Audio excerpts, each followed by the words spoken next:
Karmageddon. Karmageddon is a vision or a dream. It's not really a dream anymore, it's a reality.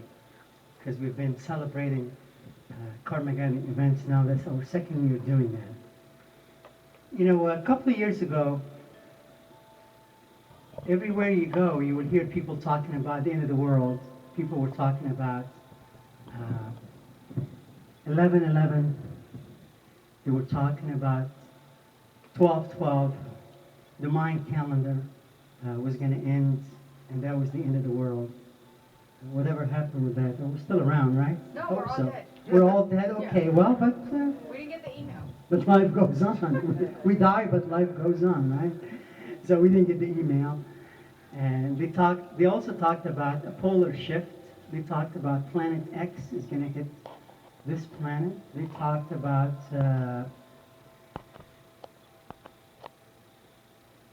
Armageddon. And I looked around me, and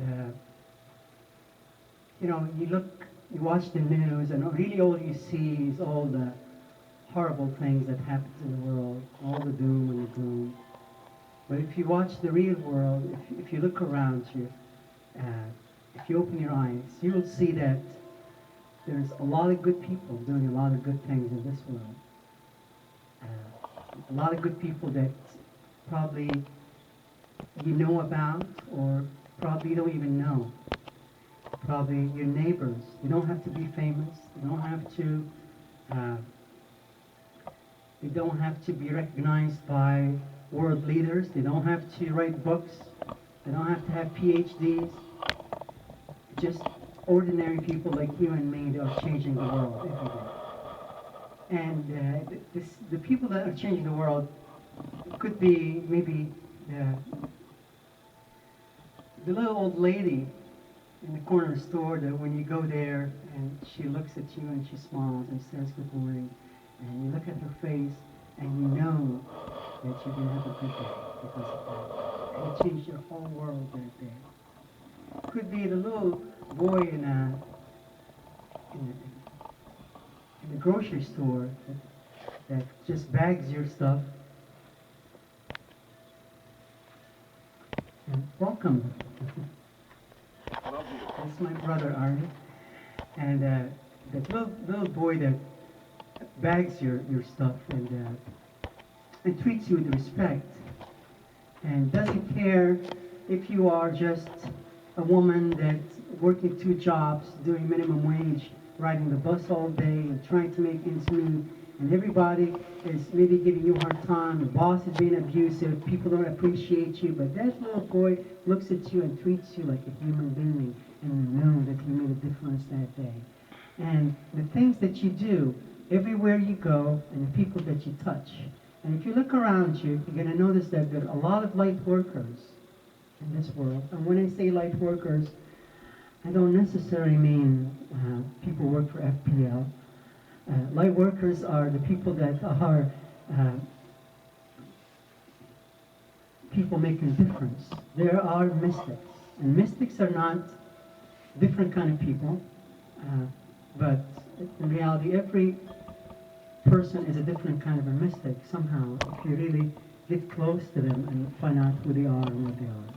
So anyway, I looked around me and I realized that there's a lot of changes are happening in this world. There's a lot of effort, a lot of karma that's being a lot of karma seeds that have been planted, and the world as we know it is going to end. The world as we know it, with all the hatred, all the fear, all the violence, somehow is going to end. And if you look around you, you're going to realize that there's a lot of good people in this world, regardless of what's going on. They're making a difference, and they've been heard. And over the years, things have been changing in this world. And they've been heard, they made a difference. Instead of an Armageddon, we're going to have a Karmageddon. And this is what this whole thing is about. And every few weeks, every couple of weeks or so, we invite someone in the community that we recognize, is recognized by the community as a light worker, someone that makes a difference, someone that is really living this thing that uh, I have to make this world a better place. Someone that is, his ideas, his beliefs, his action tells you that this world is changing, and I'm going to make sure this world is going to change. And one of those people is sitting here right next to me that I highly admire and respect. And I've, Jon, of course you guys know Jon, you're here because of Jon tonight, the wizard, aka the wizard. I've met Jon a few years ago, and it was very, I remember hearing about him and hearing of him and watching him, and some of the things that I don't want to tell you his story. That's his job to tell you his story tonight. But I know some of the really little things that I've noticed about him. He opens his house to the entire community. He opens his place for people to come and practice healing and love and acceptance with each other.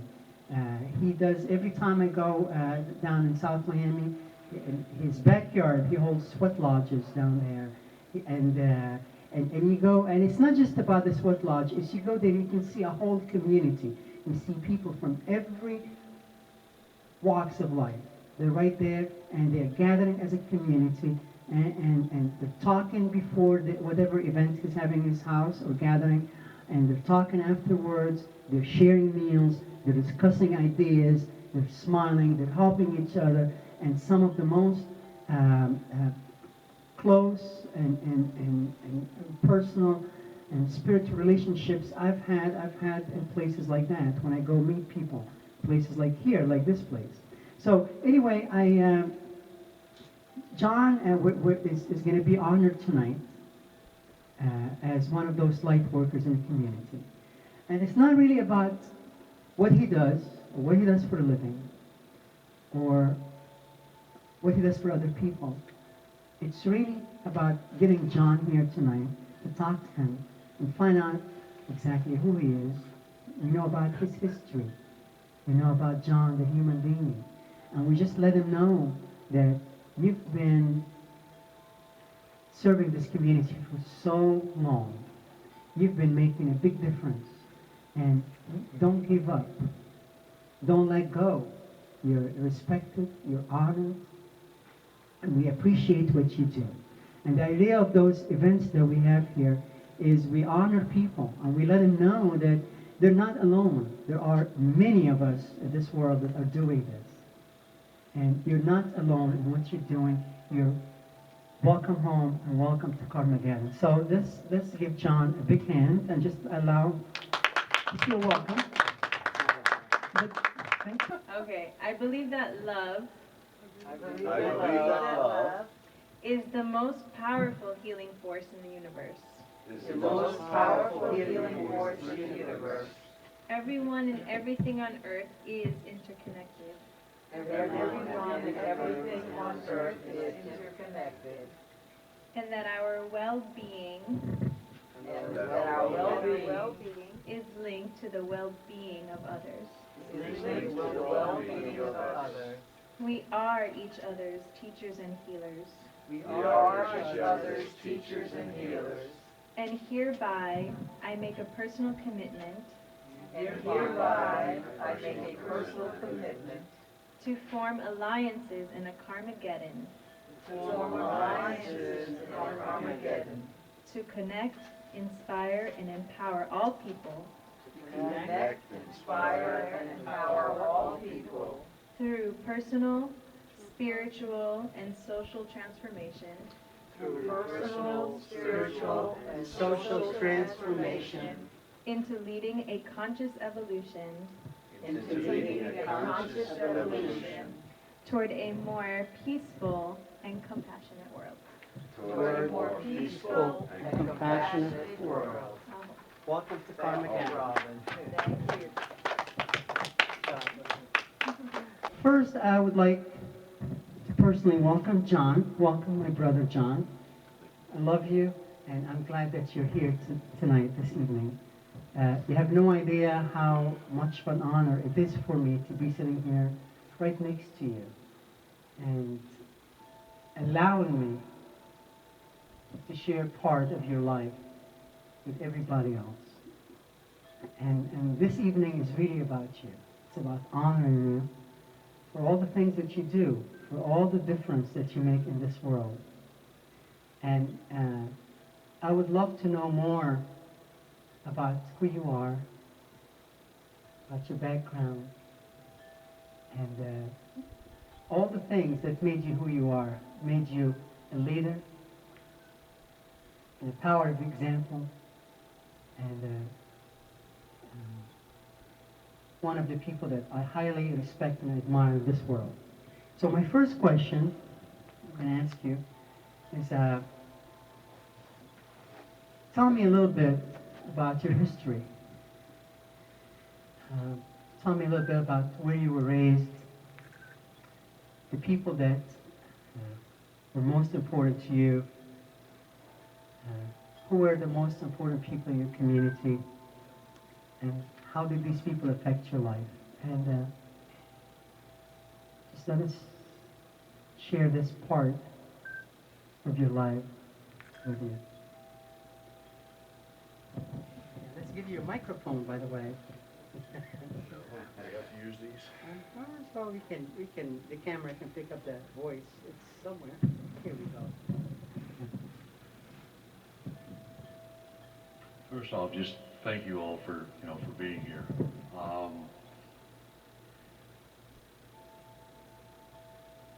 Salah has had to do a lot of twisting. He has asked several times that I join him in Karmageddon, and I've put it off and had this reason or that reason. And finally we decided that, okay, it's going to happen, and here I am. For myself, when Salah had asked to think of something that he could put out, what I first came up with was the fact that I was born in the Midwest. I was born with very conservative parents, and in a very conservative neighborhood, and in a very conservative time. My mom was the daughter of a Lutheran minister she was the first generation here in this country from Germany. My father was English, and they got together.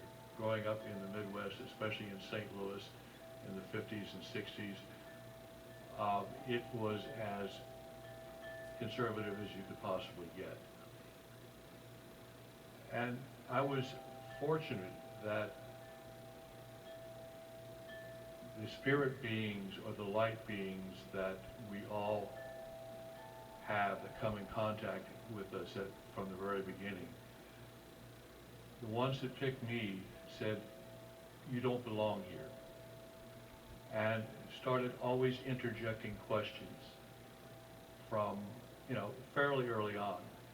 But the upbringings always said, no, this is the path you have to take. But yet there were these voices that said, no, go this way, or there's something else, or look over here. The school that I went to was lily white. Yet this was a time when we were having the sit-ins, we were having the church bombings, all of this stuff going on, and my feelings were wanting to be there, wanting to affect change. Yet the people that I had around me, oh heavens no. Even within my family, to hear terms that are even difficult to say. The N-word was spoken very regularly. These are people that don't know, that don't understand. Why are they even, kind of apart? And I would end up having to take off upstairs, slam the door, because I just couldn't take listening to what I was hearing, because I knew that it was wrong. I hadn't yet began to explore why or how, but I knew that it was wrong. So when I got a chance, when I graduated from high school, I said, all right, I've got to start this exploration. So I just told my parents I'm leaving, I've got to take off, I've got to travel. So my dad took me out, dropped me off on the highway. I had my duffel bag and I stuck out my thumb and I started hitchhiking. I needed to see what else was out there. Did that for about a year before I came back. But the pull was still there from the parents to, you've got to go to school, you've got to get an education, you've got to get a job, you then have to have a wife, and you now have to have kids. That was the push, that was the drive. And there was that part then that was still connected to the family that said, yes, this is what I have to do. So I did that. I got the education. I got into work. You would not be able to tell it much today, but for a brief period, I was a clothing buyer for men's clothing for a chain of 45 department stores out in the Bay Area. And that was sort of on this journey of following what my parents wanted, but at the same time trying to see what else was out there. Because I had left the St. Louis area, went out to San Francisco to become a hippie, and this was 1966, 67. A lot going on in the Bay Area then. Oh, it was a happening place. And so during the day, I am wearing these $300-400 silk and wool suits, silk shirts, ties, and I'm a buyer for this department store. In the evenings and on the weekends, I am taking classes at Berkeley and San Francisco State. I am in the coffee houses up in North Beach. You know, Vietnam was in full swing, and the anti-war and the anti-military was going heavily, especially in Berkeley. So I started getting involved in that movement and trying to watch and see what was happening. And so finally it reached a point that I could no longer stay as a buyer. I could no longer lead this life. I had to completely drop out. And I just finally said, that's it, went in one day and said, I'm gone, and left.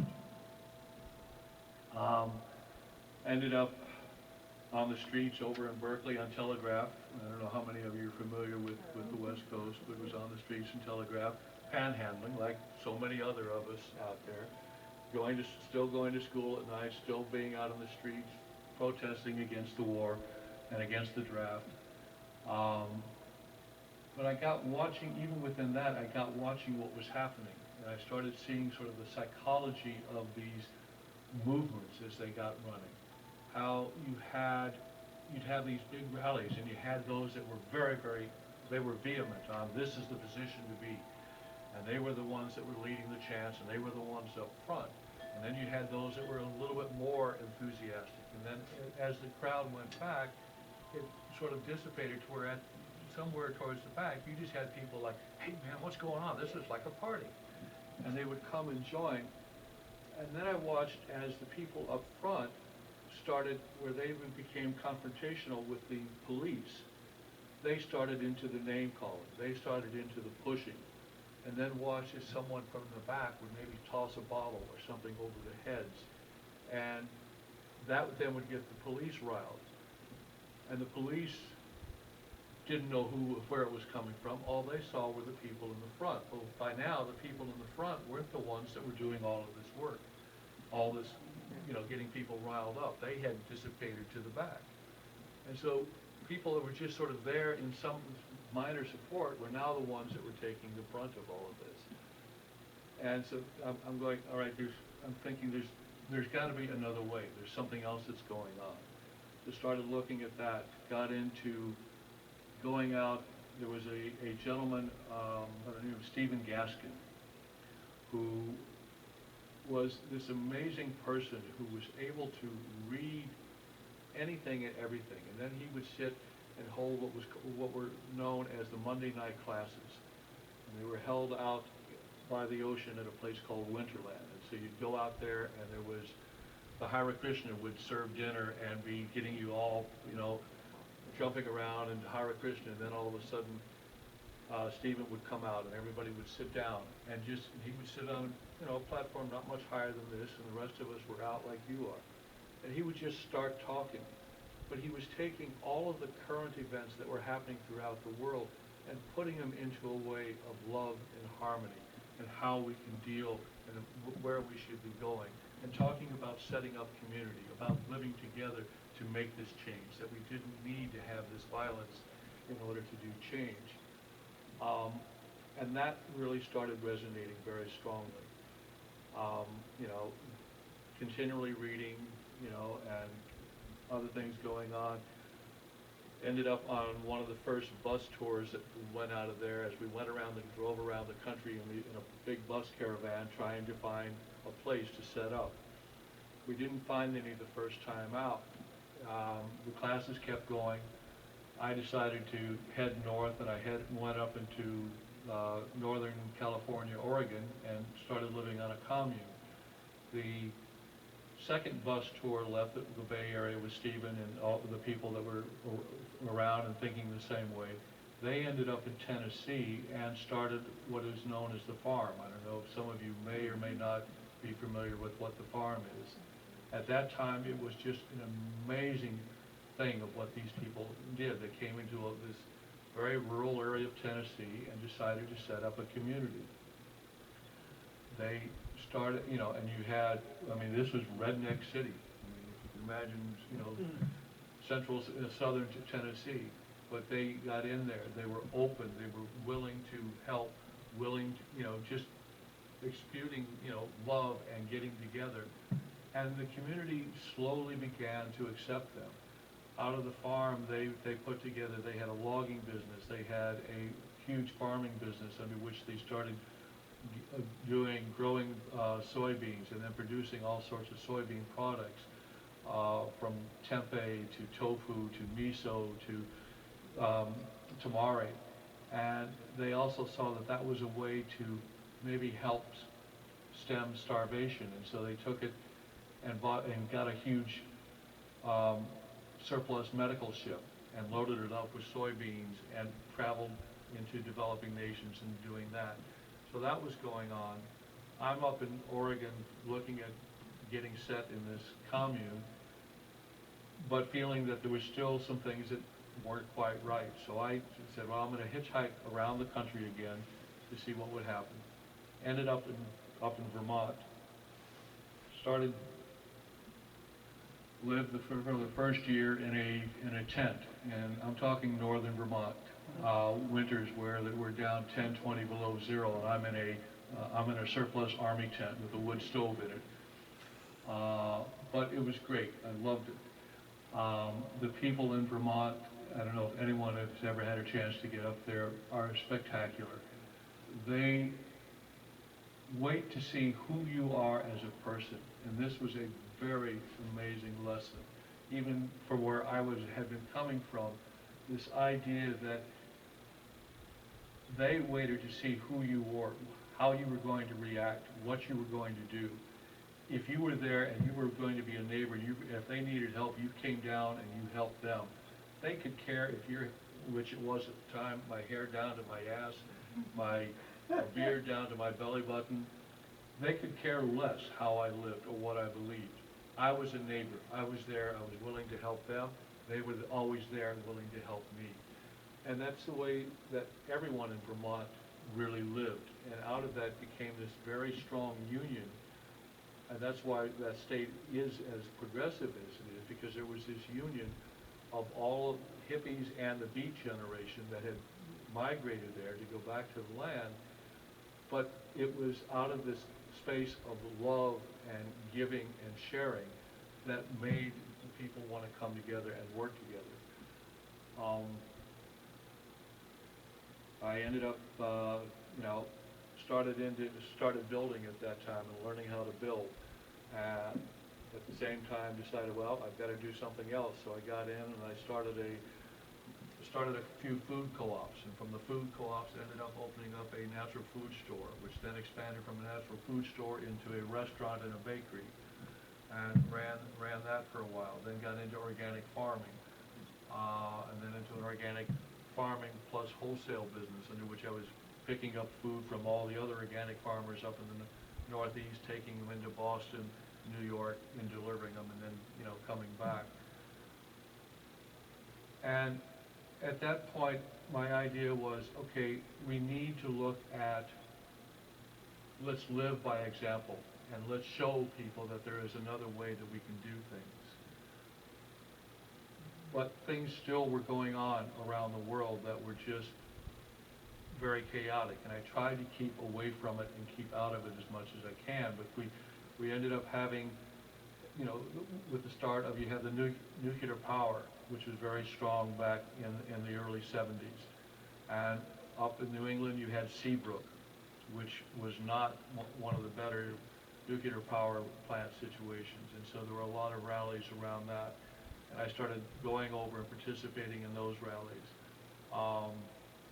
And it was something that you had said earlier that made me think of this in specific was, I had gone over, we had done an action, and I, along with about 200 or 300 other people, were rounded up by the state and local police, and we were thrown into this stockade, and we were, you know, being processed.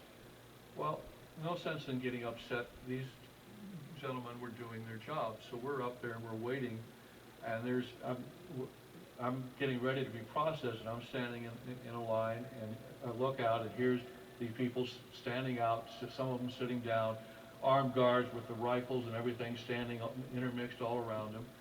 And all of a sudden I started into, let's do the hokey pokey. You put your right foot in, you put your right foot out, and the next thing other people in the line started doing it. And before long, everybody down below, and I look, and even the guards, they're holding their rifles, putting the right foot in, putting the right foot out. And just that simple act united everybody within this group, the arrestees as well as the arrestors. So it was another lesson of just small acts of love and kindness can break down these barriers. A few years later, we have been doing an action around a GE plant that was up in the northern part of the state, up in Burlington. It made this gun called a Gatling gun that was mounted on the Huey helicopters. This particular diabolical weapon fires 100 bullets per second. It'll put one bullet every square foot of a football field every second. And it was being used down in Central America. And it would just go in. I mean, a weapon like this does not pick out and say, all right, you're the bad guy, I'm going to shoot you. When it comes in, anything and everything is dead. And so we were protesting, trying to shut this plant down, and actually trying to convert it to something else, something that would be in a peaceful way.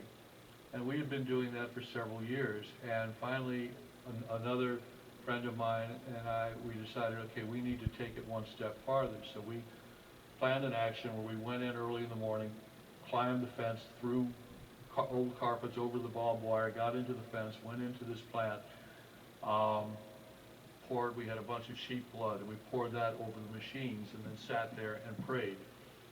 And finally then security comes, and they get us, and they're holding us, and then the local police have to come.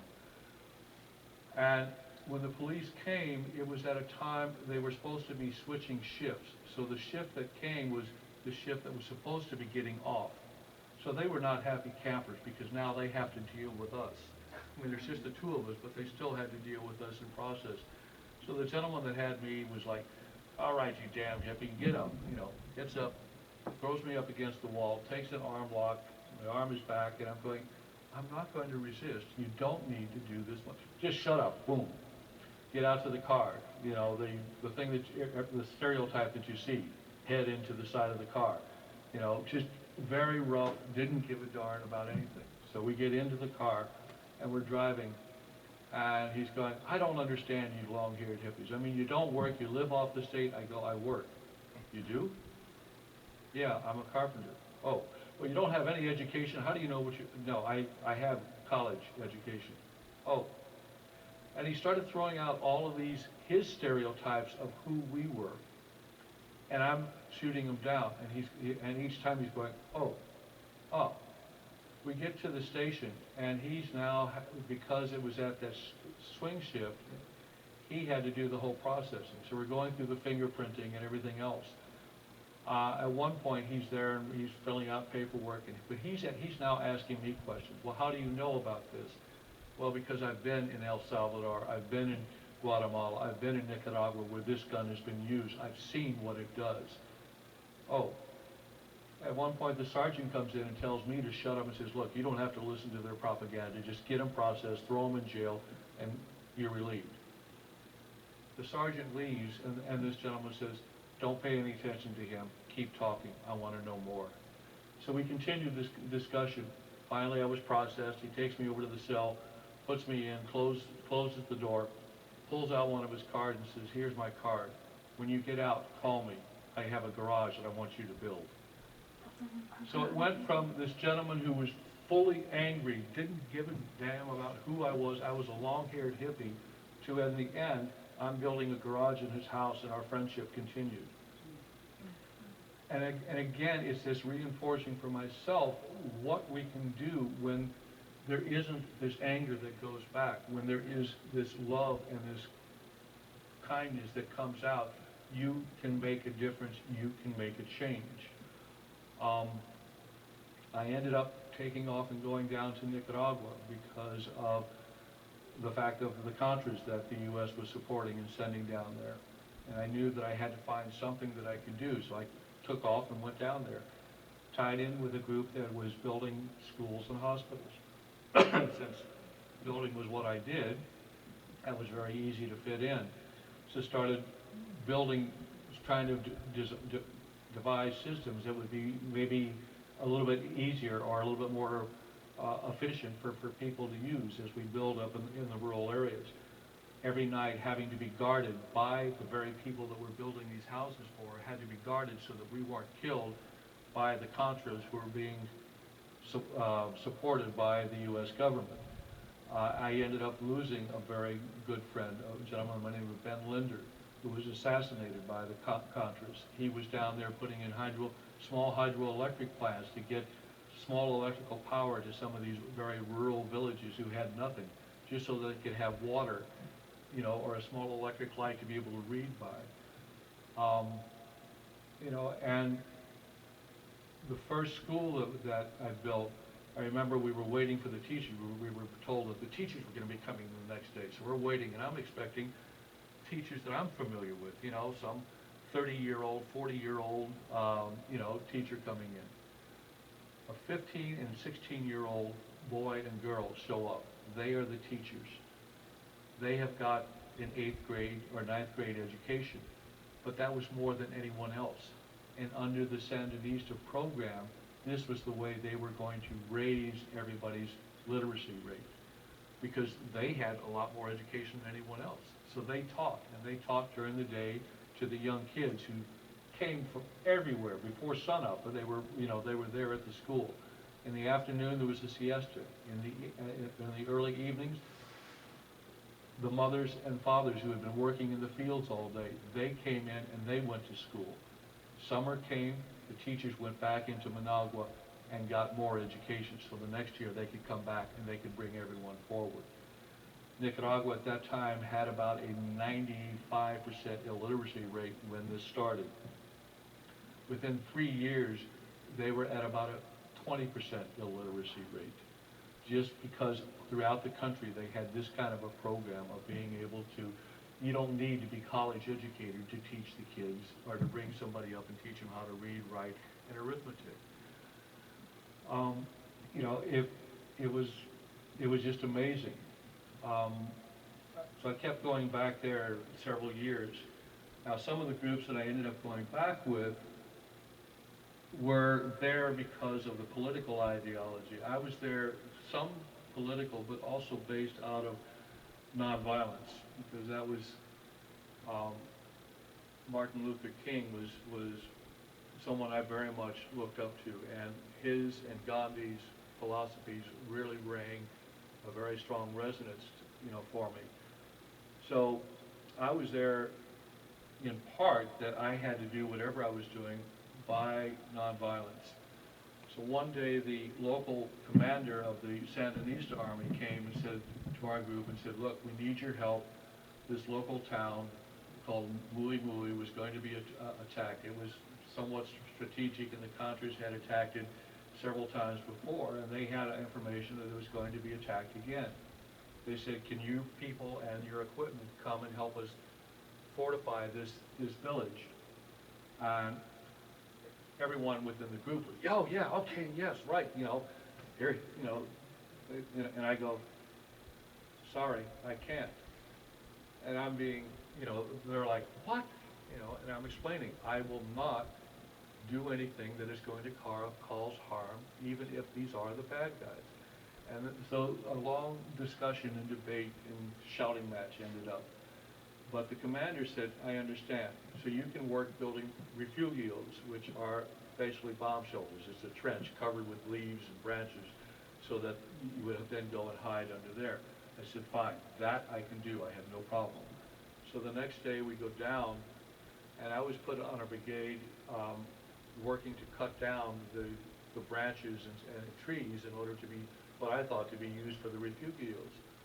Well, I watched the first batch of trees go down, and instead they're going over to other members of our group who are then sharpening them into sharp points, digging the trenches and putting these stakes into the ground.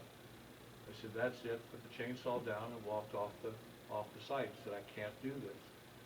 To my surprise, about eight people followed me, and we went off, and everyone else is shouting at us, and everything else. And we go down into the village and start walking around, talking with the people there. What is it that you need? How can we help?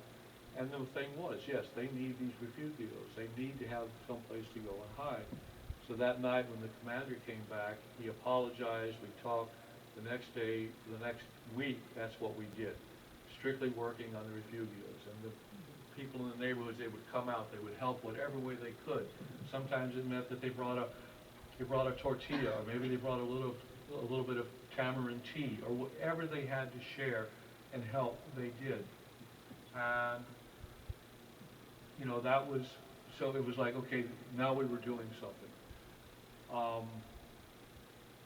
At another point within the journeys in Nicaragua, the commander had asked, can you think of a way that we can build houses that were more secure? Because the houses we were building were basically the way, somewhat traditional on which they had, and they're wood houses. Well, a high-powered rifle, the bullet goes right through, and anyone inside is dead. And coming out of New England and having been part of the Back to Earth movement up through there, I said, yeah, we can build houses with stone walls. Oh no, that's going to be too hard, too long. We're not going to be able. I said, no, there's a system, and I showed them this system on how we can build what they call a knee wall, it's a 4-foot-high wall all the way around. That would at least give you some protection. So they said, okay, show us. So we built 2 in one a day. We had 2 built in 2 days. Commander comes out, has his men get out there to take shots at it. The bullets are ricocheting off, and everybody is very, very happy. We've now got a house that can be built to where the people are going to be safe in it. 4 or 5 years later, I'm back in Vermont, and I'm at a men's group, which were at that time, very popular. And we're sitting around talking, and people are introducing, and this one gentleman, there is a madness to this little story, so just bear with me. But, so this one gentleman, introduces himself, and he says, and by the way, I just want to mention that, John, I know you. Our paths have crossed in the past, but I know you more directly in another way. And I just got back from Nicaragua. And I'm just like, oh, my eyes are lighting up like, wow, okay, yeah, I want to hear what's happened since I've been down there. And he goes, in fact, I've been in an area that I think you're somewhat familiar with. I've been up around Muli Muli, up in the mountains. And I just want to sit and talk with him, after this meeting is over. And he goes on, but I want everyone here to know. He said, if you've been to Nicaragua, you know that when you go in there, all of the people of the community when they come up to you, they go, "Where are you from?" You go, "The United States." "Where?" You know, and so you tell them the state. "Oh, what town in the state?" And they know to a pretty good degree where it is that you're talking about. I mean, they're curious and they want to know, and so he goes, "Oh, I'm from the United States." "Where?" He says, "Vermont." And he said, a small group go, "Oh, do you know El Grande Juan?" And he goes, "I could only think of one person who I know that would fit that description that I knew had been down there." He says, "Yes." And they go and they tell him about this story that happened in the village with the refugios. And he said, I was just blown away because when they finished the story, they said after that had happened, that village decided they were going to resist nonviolently, that they did not want to have any fortifications outside, that they were going to resist in this nonviolent way. And it was just, not that I was special, that I had done anything, but that fact of how one person taking an action in that positive way can make and affect this change. Again, reinforcing this, the power that we all have is just incredible if we only realize it and get a chance to get out there and do it. My travels have taken me from there to when Papa Bush decided that Iraq needed to be taught a lesson. We were going to go in. And I said, no, I can't just sit here in the States and allow this to happen. So I decided I needed to go to Iraq and try and find a way to stop this war. You see, I don't think always in a logical fashion, you know. Here I am, one person, going to take off to go over here to Iraq and try and stop this war by all these nations. Didn't make any difference. So I took off and ended up running into some other people, a total of 85 of us, from around the world that had this same sort of vision.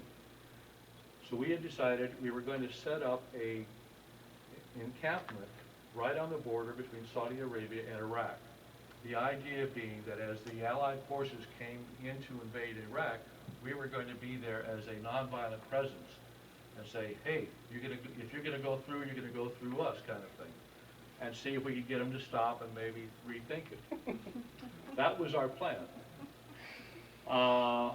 What we didn't realize was that what we had done is that the Iraqi government really respected what we were trying to do. There had been a military base about 5 miles away from where we were going to set up encampment. Saddam told his advisors, military advisors, to shut that military camp down and move it, because he didn't want us to be in the way if that camp was to be bombed. And so that camp was moved. So what happened is now that made a corridor that the bombers could come in. And so when that first night, when they started bombing, we realized what a huge mistake we had made. But here we are in these Bedouin tents in the middle of nowhere, trying to figure out, okay, now what is our next move? And we finally, we knew that what we had to do is to get back into Baghdad, but in our planning, we had not had our own vehicles, so we had to rely on people from Baghdad, citizens of Baghdad, coming to get us. So we were there for about 7 or 8 days in the desert as the bombing went on and all of this, not knowing what was going to happen. And finally, a civilian group of five or six drivers came, 2 buses and two large trucks to carry all of our supplies and stuff to get us back to the U.S. Or not to the U.S., but back into Baghdad to supposed safety. Now we, as a group, had all discussed what would happen if the Allied forces came. Would we move? Would we leave? And unanimously, we had all said no. We would resist. We would stay. Well, now it had taken this little twist, because it wasn't the Allied forces that were coming. It wasn't the Iraqi forces that were coming. It were Iraqi civilians coming for our safety to take us back into Baghdad. The majority of us said, fine, we were going to go, because now we could look at how we could help in Baghdad, either working in the hospitals or the soup kitchens or whatever. Well, there were about 5 or 6 people from Great Britain who said, no, we've got to hold to our original. So the rest of us are all piled in. Now, at this time, the bombing starts at dusk. The planes wouldn't fly during the day, but at dusk is when they started. So we had this limited window under which we had to get from where we were back into Baghdad in safety. So the rest of us we're all in the bus, and here are these 5 people sitting down on the ground. The lead driver is like, help me, what's happening? Get these people in. For any of you who have done any kind of civil disobedience, you know that you cannot do that. In other words, these independent, what we call cells, or affinity groups, make their decisions independently, even though there's maybe an overall decision. An affinity group can make this decision, and we can't interfere. It's not our place to interfere with them. And so we're having to sit there and say, I'm sorry, there's nothing we can do. And this driver is pleading because he knows he has to get back. It's not only our safety, it's his safety, and which then means his family's safety. And we're just going, you know, now all of us in the bus are screaming at these 5 British people, get in the bus. And they said, what can we do? I said, you're going to have to carry them. That's the only way that they'll leave. So they get up, they get out, they go and they pick the people up and they carry them in. 4 of the people stay in the bus. This one woman, a longtime peace activist out of Great Britain, who was very well known, gets up, goes off and sits down. I can't describe what it was that I was feeling at that point towards this person. And here I am, a peace activist, having these feelings against another peace activist for her action, just infuriated. And the guy went out again, picked her up and carried her back. This time she stayed. So we drive, and we've driven about 2-3 hours, and the driver pulls off so we can get out, stretch ourselves, take a, you know, deal with anything that we have to deal with. When we get out, everyone in the group, this woman is now a pariah. We didn't want anything to do with her. We all, you know, are off over here, she's over here. This bus driver goes over, puts his arm around her, and thanks her for being there, for being courageous to do what it is that she does. I'm standing there watching this thing going, how can this person who we, being the United States, are bombing the living daylights out, possibly killing his family, be thanking this woman who was causing the threat to him, and we are being in this, I'm better than you kind of situation. Another just huge slap in the face and learning lesson on where we have to be at all times, under all circumstances. And it was just an incredible, an incredible lesson. And so when we do finally get back in Baghdad, we're in the lead hotel under which you had all these big news reporters staying at, because it had a bomb shelter. So the minute the air raid sirens went off, all these reporters are scurrying down the steps and into the bomb shelter. And I and a number of others within our group said, no, we sat up and we watched this going on. And the hotel is shaking from the bombs going off blocks away. But then what we had the advantage of was in the mornings and the next day we would go out and we would go to these bombing sites to see what was being hit. We're picking up the news reports from the States. Oh, we've just hit a weapons plant. We've just hit a chemical this or that. And we're going to these sites. They hit a dairy farm.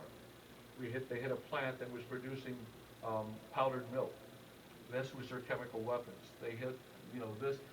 Nothing was ringing true to what was being said here in the States. Everything was just unbelievable. What they were hitting were the dairy plants. They were hitting the communications. They were hitting the water purification plants, the sewer treatment plants. They were demolishing this country. And this country at that time, before First Bush started, was the #1 leading Arab nation in health, education, and welfare. They did more for the citizens of their country than any other Arab nation straight across the board. And that whole situation was just, was unbelievable. So I finally, after about a year, could get back here to the States and then start going over and doing work over in Israel and Palestine and around the Palestinian issue. And get myself thrown into prison over there for demonstrating against the treatment of the Palestinians as they would come to the checkpoints, because 9 out of 10 times if you were Palestinian and you're at a checkpoint, you were made up against a wall and you were body searched. And we're talking Arabs, Muslims, and they're being full patted down, men and women. A lot of times the men being told to strip down to nothing but their skivvies and then stand on the side of the road. Total humiliation. And we're going to expect these people to try and respect us, going back. And just seeing things going on, and so we were trying to protest against this and ended up getting ourselves thrown into prison, which was actually a very interesting experience, because we're in prison, 90% of the prisoners are Palestinian. But the Palestinians had no idea about civil disobedience. They had not really heard of Martin Luther King or Gandhi or Malcolm X or any of these people. And so we started teaching them. We started telling them how civil disobedience and non-cooperation could work to your benefit. And so they started putting it into practice. Well, the Israeli soldiers and guards took out wind of this, and oh, you're free, get out of here, go. You can't be doing this. Well, the thing is that they had moved 5 of our group, and we didn't know where they were, and they weren't telling us. We said, sorry, we're not leaving. We all turned around and walked back into our cells. And they're pulling their hair out. What are you doing? What do you mean? You're free. What are you walking back into your cells?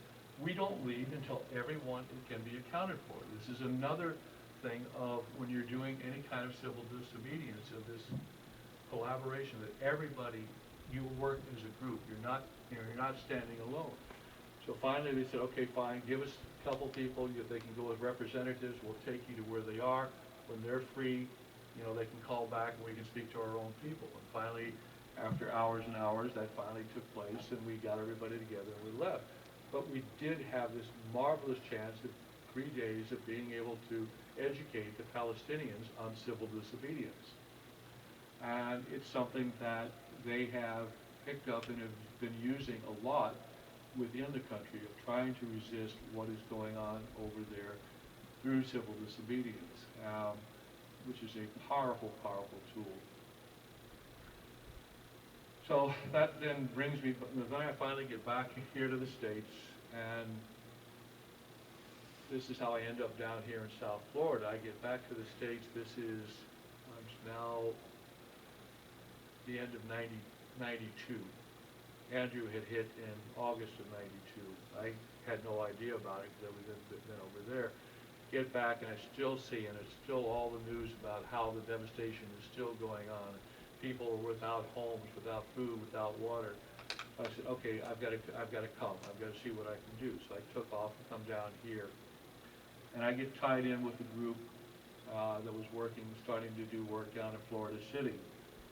And I worked with them for a few weeks, and then went back up to Vermont.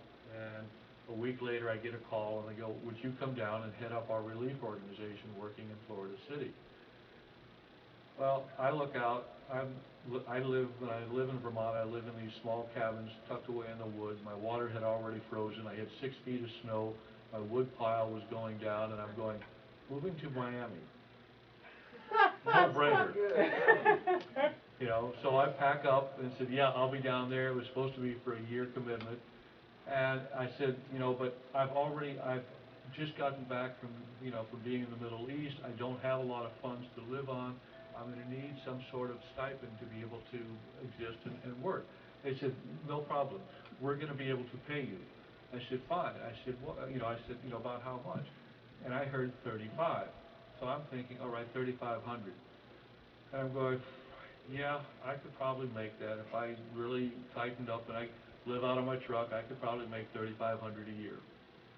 So I come on down and start hitting up the program, working down in Florida City, and talking with the group. And was fortunate, was doing some, some really nice, work down there. Was able to set up some. We were able to gather funds to set up like a small job corps. So I got some of the young men working in Florida City. Most of these were actually working on the street corner selling drugs. I got 4 or 5 of them to start teaching them how to do carpentry. Got them off the streets. And then it came time when I was supposed to get paid. And so I'm, going over. Well, the 35 that I heard was not 3,500, it was 35,000. And I'm like, so went from this one that I could barely make it to having 35,000. I'm like, I don't need that much. So I said, look, I'll take this amount and we'll use the rest of it in the programs. And so we then took that, put it into the programs, and we kept trying to find funds. We kept the program going for about 6 years before we finally had to shut it down, because one of the things I refused to do was to take any federal aid because of all the attachments it has with it when you do these kinds of programs. And so the program shut down after 6 years, and I was already down here, so I said, well, this might as well become my home. And so I started living down here. Katrina hit. So I decided, all right, now I've got to go down to Mississippi and Louisiana. So I'm working in New Orleans. I'm working down in Pockeman Parish in South, working with the Homa Indians down in South, helping them rebuild, setting up food kitchens and so on. So that's the fun I have, is going around and being able to do things of that nature. When I'm here in Miami, I do a lot of that. I do a lot of dance. I do a lot of drumming, helping wherever I can. I run sweat lodges. Following the Red Path has been something I started back about 1969. And so that has been a very strong part. Covers